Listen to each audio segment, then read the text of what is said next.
എന്തുപറ്റി? അയ്യോന്ന് പറഞ്ഞ ഞാനല്ല, പ്രേമ.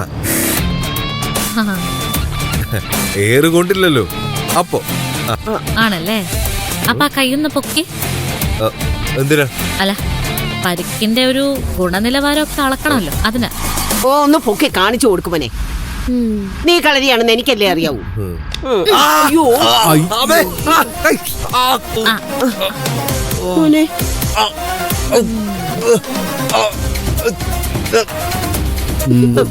കഷ്ടം, ഇടിച്ച് ഞൊറുക്കിയല്ലേ? അവർക്ക് ഭ്രാന്തല്ലേ? ഒവ്വ. എന്നാലും നിന്നോട് ഇത്രയും ദേഷ്യം വരാൻ എന്താ കാരണം? എനിക്കങ്ങനെ അറിയാം. സത്യം പറയുന്നവരെ അല്ലെങ്കിലും പണ്ട് തൊട്ടേ ഭ്രാന്തന്മാരായി ചിത്രീകരിക്കുന്ന ഒരു പതിവുണ്ട്. ഇത് ചിത്രീകരിച്ചല്ല, അവർക്ക് ശരിക്കും വട്ട. ചക്ക എടുത്ത് കാണിച്ച മാങ്ങാന്ന് പറയും. എന്തായാലും കിട്ടിയപ്പോ നിനക്കിട്ട് കിട്ടി, അതില് സന്തോഷമുണ്ട് കേട്ടോ. ഓ, അങ്ങനെ ഒരു തല്ല് നിന്നെ തല്ലണമെന്ന് എത്ര കാലമായിട്ട് വിചാരിക്കുന്നു. എന്തായാലും പ്രേമിച്ചയ്ക്ക് അതിന് കഴിഞ്ഞല്ല, നല്ല കാര്യം. ഭ്രാന്തായതുകൊണ്ട, അല്ലെങ്കിൽ തിരിച്ചടിച്ചാലേ ഞാൻ. അല്ല, എവിടെ? എന്ത് ടൈല്? നീ പറഞ്ഞിട്ട് അതിട്ട് കുളിച്ചില്ലാന്ന് വേണ്ട. ഓ,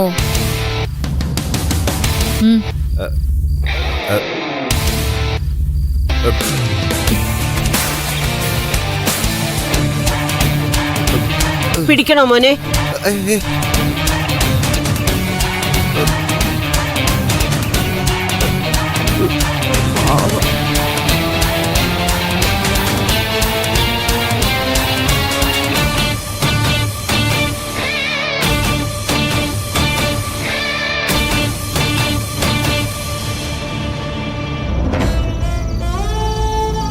ചേച്ചിയുടെ അവസ്ഥ ഓരോ ദിവസം കഴിയുന്തോറും മോശമായിട്ട് വരുവാണല്ലോ അച്ഛാ.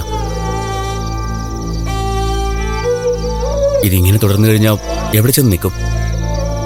പറയുന്നോണ്ട് വിഷമമൊന്നും തോന്നരുത്. പ്രേമ ഏതെങ്കിലും സൈക്കാട്രിസ്റ്റിനെ കാണിക്കുന്നതായിരിക്കും നല്ലത്. അതൊക്കെ വേണോ? അതിന് മാത്രം പ്രശ്നമുണ്ടോ അവക്ക്? ഒരു സെക്കൻഡ് ഒപ്പീനിയൻ എടുക്കുന്നത് കൊണ്ട് തെറ്റില്ലല്ലോ അച്ഛാ. മരുന്നൊന്നും കഴിക്കണ്ട, എന്താ അവസ്ഥയെന്നൊന്നും അറിയാലോ. എന്റെ മനസ്സിപ്പോഴും പറയുന്നത് അവൾ ശരിയാവൂന്ന് തന്നെയാ. ശരിയാണ്, ഇപ്പൊ ചില പ്രശ്നങ്ങളൊക്കെ ഉണ്ട്, അതൊക്കെ സാവധാനം മാറിക്കൊള്ളും. അങ്ങനെയല്ല അച്ഛാ, ചികിത്സ കൊടുക്കാൻ വൈകിയ അത് പിന്നെ പല പ്രശ്നങ്ങളുണ്ടാക്കും.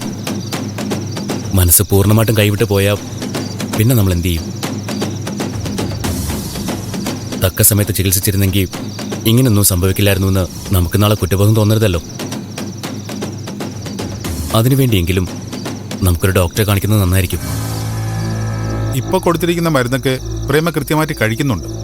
അത് പോരെങ്കിൽ പുതിയതായിട്ട് കാണിക്കുന്ന ഡോക്ടർ പറയുമല്ലോ. ചന്ദ്രയോടാണ് അവൾക്ക് ദേഷ്യം മുഴുവൻ. അവർ തമ്മിൽ ഒരു ഐക്യവുമില്ല. അതാ ചന്ദ്രയുടെ കുഴപ്പമുണ്ട് തന്നെയാ സംഭവിക്കുന്നത്. നോക്കുന്നത് ഒരു രോഗിയാണെന്നുള്ള വിചാരം അവൾക്കുണ്ടാവണ്ടേ? അവൾക്ക് ചേച്ചിയെ ഇഷ്ടമല്ല, സ്വാഭാവികമായിട്ടും ആ ഇഷ്ടക്കേട് ചേച്ചിക്ക് ഉണ്ടാവുമല്ലോ. ശരി, എന്താണെന്ന് വെച്ചാ നിങ്ങൾ ആലോചിച്ച് തീരുമാനിച്ചോ. എനിക്കെന്റെ പഴയ മോളെ തിരിച്ചു കിട്ടണം, എനിക്കത്രയേ ഉള്ളൂ. അതിന് ഡോക്ടറെ കാണിക്കുകയോ മരുന്ന് കഴിക്കുകയോ എന്താണെന്ന് വെച്ചാ ചെയ്തോ, ഞാനെതിരല്ല. അച്ഛാ, എല്ലാം നല്ലതിന് വേണ്ടിയാണെന്ന് വിചാരിക്കും. ചേച്ചി എത്രയും വേഗം പഴയ ആളാക്കി മാറ്റിയെടുക്കണ്ടേ നമുക്ക്? അതിനു വേണ്ടിയാണെന്ന് വിചാരിക്കും.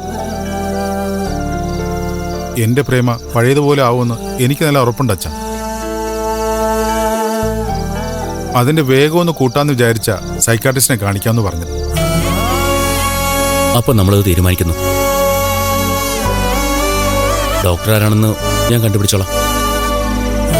അത് മതി.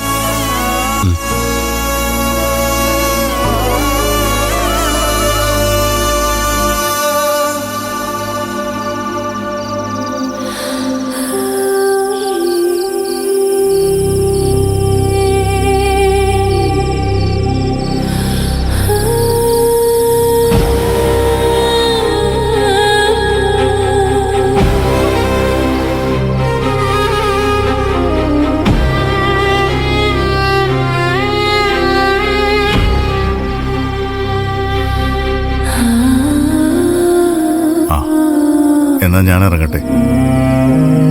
ഇനി ഇരുന്നാ വൈകിപ്പോ. തന്നെയല്ല, നല്ല ക്ഷീണമുണ്ട്. അത് ഇന്ന് സ്റ്റാർട്ട് ചെയ്ത പുതിയ മെഡിസിന്റെ സെഡേഷന്. തൽക്കാലം പോവാതിരിക്കുന്ന നല്ലത്. അത്രയും ദൂരം തനിച്ച് കാർ ഓടിക്കണ്ടേ? അത് സാരമില്ല, ഞാൻ മാനേജ് ചെയ്തോളാം. അത് മാത്രമല്ല, അവിടെ അക്ഷരയും ശ്രുതിമോളും കാത്തിരിക്കും. ഓ, അങ്ങനൊരു പ്രശ്നമുണ്ടല്ലേ? ഞാനത് ഓർത്തില്ല. മാലുവിന് ആഗ്രഹമില്ലേ അവരെ പരിചയപ്പെടാൻ? ഉണ്ടെങ്കിൽ പറഞ്ഞാൽ മതി, ഒരു ദിവസം ഞാൻ പരിചയപ്പെടുത്തി തരാം. ഞാൻ ആരാണെന്ന് പറയും. ഫ്രണ്ട്. എന്നെ അവർക്ക് ഇഷ്ടപ്പെടുമോ? അതറിയില്ല. പരിചയപ്പെടലൊന്നും വേണ്ട നിരഞ്ജൻ. അവർക്ക് താല്പര്യമുണ്ടെങ്കിലും എനിക്ക് താല്പര്യമില്ല.